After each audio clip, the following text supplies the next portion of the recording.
Are you ready for facts? Unfiltered, uncensored, unbiased. The Joe Rossano Show is next.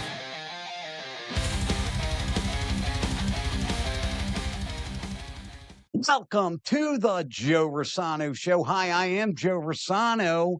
Dare I say, let's rock.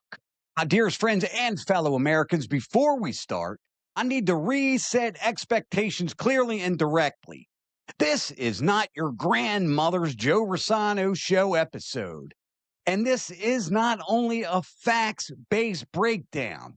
This is a speculation episode that looks at what people online are questioning, arguing about, and openly doubting regarding the assassination of Charlie Kirk. I am not accusing anyone of anything, and I am not declaring conclusions.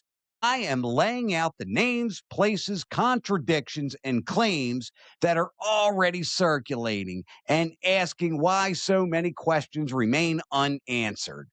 Because when an official story is airtight, speculation dies. And speculation is very much alive here. Let's start where many people online start, and that is with the weapon. A 30-06 hunting round, old school, bolt action. People online keep asking why a weapon like that would be used in a high-profile political assassination at Utah Valley University. Was it simply what the alleged shooter had access to? Or was it chosen because it does not fit the modern narrative people expect? Because it complicates ballistics? Or because it slows conclusions? Those are questions people are asking, not accusations. Then comes the rooftop. This was an outdoor event in an open environment with predictable vantage points, and every security professional knows elevated positions are priority number one. Yet, a rooftop angle was available. And after the fact, responsibility appears to bounce between campus police, event coordination, and private security. Brian Harple was head of security, and people online are asking why the rooftop issue was not locked down before Charlie even stepped outside. Was it negligence, a miscommunication, or a security breakdown that happened upstream before the event began? Because security failures rarely happen at the last second and usually happen during the planning phase. Kindly ask, please like, share, subscribe, click the notification bell, and comment for all the latest episodes of the Joe Rossano Show. Now, let's talk about drones, because this is where the story really fractures.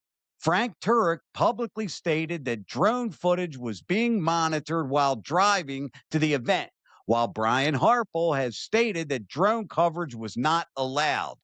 Both statements exist, and both cannot be true. So people online ask, which version is accurate? Whether drone footage existed, where it is, if it, and why it is said to have existed if it did not. Contradictions do not prove wrongdoing, but they destroy confidence. And once confidence is gone, speculation fills the darn vacuum. My dearest friends and fellow Americans, that was 2025. And phones, cameras, building cameras, vehicles, and surveillance systems are everywhere. Yet people online keep asking why there is no clean, definitive, multi-angle footage showing exactly what happened, and why the FBI requested the public submit photos and videos. That does not mean anything illegal occurred, but it raises eyebrows because clarity ends speculation and ambiguity feeds it. Now, let's talk about the immediate response and security behavior after the shot. This is where slow motion internet analysis takes over, with people asking why Charlie Kirk was moved the way he was, why certain individuals ran where they did, and why the crowd was not controlled faster. To be fair, active shooter responses are chaotic, and always have been. But the internet does not care about chaos and instead focuses on optics. Optics then become narratives. Do you understand that? My dearest friends and fellow Americans, now we arrive at the most sensitive subject, the widow, Erica Kirk. People online are not presenting proof, but are instead presenting observations. Leadership transitions happen quickly, public messaging appeared polished, and organizational decisions moved really, really fast. Some say this is strong crisis management, while others say it feels rehearsed. Perception is not guilt, but perception spreads faster than facts. Then comes the claims that go even further. People point to missing trauma footage, no close-up images from the scene, no publicly shown bullets, no confession, and questions about how a weapon ever made it to the darn rooftop in the darn first place. Others question whether timelines match the physical universe, such as a person running, taking a shot, and disassembling a weapon. Again, these are claims circulating online and not necessarily verified conclusions. Some speculate about alternate causes, including explosive devices, equipment failure, or a microphone malfunction. People point to images of debris, glass fragments inside the SUV that transported Charlie Kirk, a chain that appears to break and move backward, and claims that a charged detonation caused the neck wound. These claims are unproven, but they are spreading. And when official explanations did not decisively shut them down, speculation grows. Then comes the hospital narrative. My, as Joe Kenda once said. People point to conflicting autopsy reports, confusion over who said what, and Andrew Colvin being referenced in discussions about disputed medical statements. There are claims that words were attributed to doctors that doctors later denied saying, along with questions about who was allowed in the room and who wasn't. Medical ambiguity is rocket fuel for suspicion. Now, let's talk about the outside statements. Almost immediately, Benjamin Netanyahu, Prime Minister of Israel, publicly stated that Israel had nothing to do with the assassination. Well, who in the heck asked you if it did?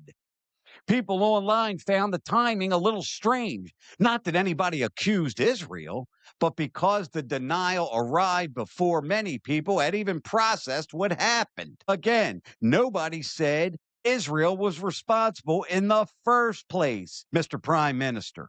That is perception. It's not proof. Then there are meeting claims. An eyewitness, Mitch Snow, has been cited online claiming that Erica Kirk and Brian Harple were at Fort Huachuca on September 8th and 9th, meeting with high-level military officials.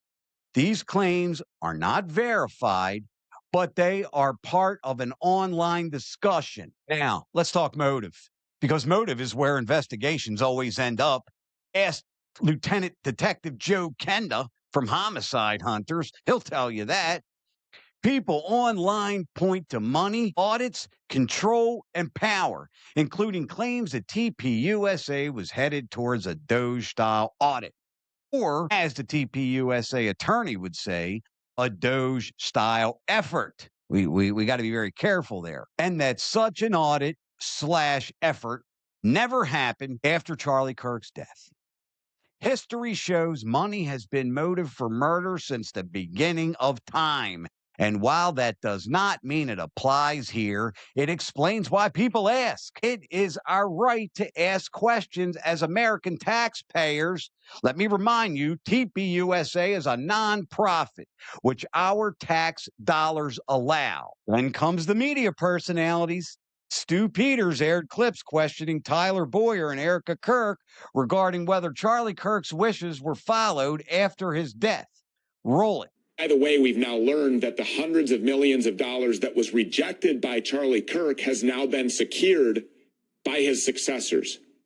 So in the aftermath of Charlie Kirk's death, the very people that he did not want influencing Turning Point USA are influencing Turning Point USA. And it's people like Tyler Boyer that are making all of this possible. Again, that is commentary, not proof. But commentary shapes public opinion.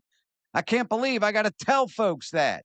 My dearest friends and fellow Americans, media silence is another issue people online raise. They ask why there was not a media swarm outside homes or offices like other high-profile cases. By golly, Casey Anthony, 15 minutes after it happened, there were 700 cameras in her lawn. And why interviews did not flood the airwaves. Silence does not prove anything, but it invites speculation. So where does that leave us? Speculation is not proof and questions are not conclusions. But when this many names, places, contradictions, and claims pile up, people are going to talk. And when institutions respond with silence, defensiveness, or mixed messaging, those questions do not go away, they multiply. You do not kill speculation by shaming it. You kill speculation with clarity. And until clarity arrives, the questions remain. My dearest friends and fellow Americans, as you know, it is now time for your pal Joe Rossano, I would have to say, favorite segment, your questions and comments in the jar. So we're going to grab the jar. We're going to pick out some questions here, and I'll answer them right here on air. Here we go. First one is from Jeff. Joe, do you think Erica Kirk is behaving strange considering that she is a widow? Well, Jeff, imagine you're a guy and so am I. I'm not a widow expert. And I have actually some personal experience with this. Okay. I'm not going to mention any names, obviously, but I knew a woman, her husband passed away, and I thought her behavior was strange. I did. And kind of let her know that I did. And it didn't bode very well. Think it's possible that sometimes when you have a tragedy like that you just lose your mind. But what I will say is, and I have to because we deal with facts here on the Joe Rossano Show, we may report speculation and we make it very clear that we do that. But I mean, is some of her behavior suspicious? It is. It is. I mean, the thing with the canopy, okay, where, they put a canopy up that was, basically kind of a fake canopy where Charlie Kirk was shot under and had people take pictures. Who does that? Who does that? And I assume Erica had to sign off on it or she was well aware it was going on. That's strange. That is strange to me. She forgives Tyler Robinson. The guy he hasn't had his day in court yet. I just think, yeah, some of her behavior, allegedly anyway, is suspicious. And that's what folks online say. But, is she acting strange for a widow? I mean, again, just between us fellas, Jeff, I'm not a widow expert, but again, is some of her behavior, in my honest opinion, a little suspicious, a little strange? Yeah, Jeff, I would say it is, sir. I would say it is. Next. This from Angel. Joe, when will all of this come out? And when will we truly know all the answers? Never. Never. You want to talk about reporting the facts? Never. Never. John F. Kennedy got shot in 1963, and many people believe we still don't have all the answers. There's people begging Trump to come out and say there was 4 people involved. Let's see the Kennedy files. We may never know. Matter of fact, we will never know. Unless there's some kind of Armageddon and somebody breaks into the White House, figuratively speaking, and takes the Kennedy files or the Kennedy tapes or whatever they have there, if any, by the way. Will we ever get all the information that surrounded the Charlie Kirk assassination, that tragedy, that young man dying like that? I don't think so. I don't think so. And let me tell you why I'm surprised. Again, as I mentioned earlier on, this was 2025 when this happened. Everybody has a camera now. It's not like, and you might have to Google this, it's not like people were using film and they had to take it to the photomat to get it developed. Everybody has a camera phone. My mother passed away, 89 years old, had a camera phone. Okay, everybody. There should be 10,000 angles. And I just can't get my head around how that kid got on the damn roof in the first place. And some claim there was no kid on the roof. I mean, you hear it all. A shadow looks different when he walks this way. He was dressed this way. All I know is that Tyler Robinson is in jail right now, awaiting trial with the death penalty hanging over his head. It's the only thing I can tell you now, because again, it's been pretty much radio silence from our leadership, which is unfortunate. And why the Prime Minister of Israel, Benjamin Netanyahu, came out and said Israel didn't do it, I have no idea why he said that. All I know is that he wants to talk to Elon and thinks TikTok is the biggest commodity on earth. But will the truth ever come out, Angel? Or all of the facts, I should say? I regret to say, Angel, I really doubt it, ma'am. I really doubt it. And lastly, my dearest friends and fellow Americans, thank you so kindly for taking some time to spend with your pal Joe Rossano here on the Joe Rossano Show, where, as you know, we are unfiltered, unbiased, and uncensored.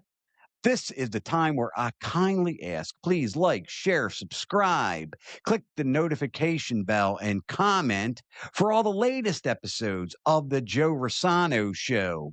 As always, God bless you, my dearest friends and fellow Americans. Don't forget to adopt a pet, and we'll see you next time. Thank you for watching. Don't forget to subscribe and click the notification bell for all the latest episodes of the Joe Rossano Show.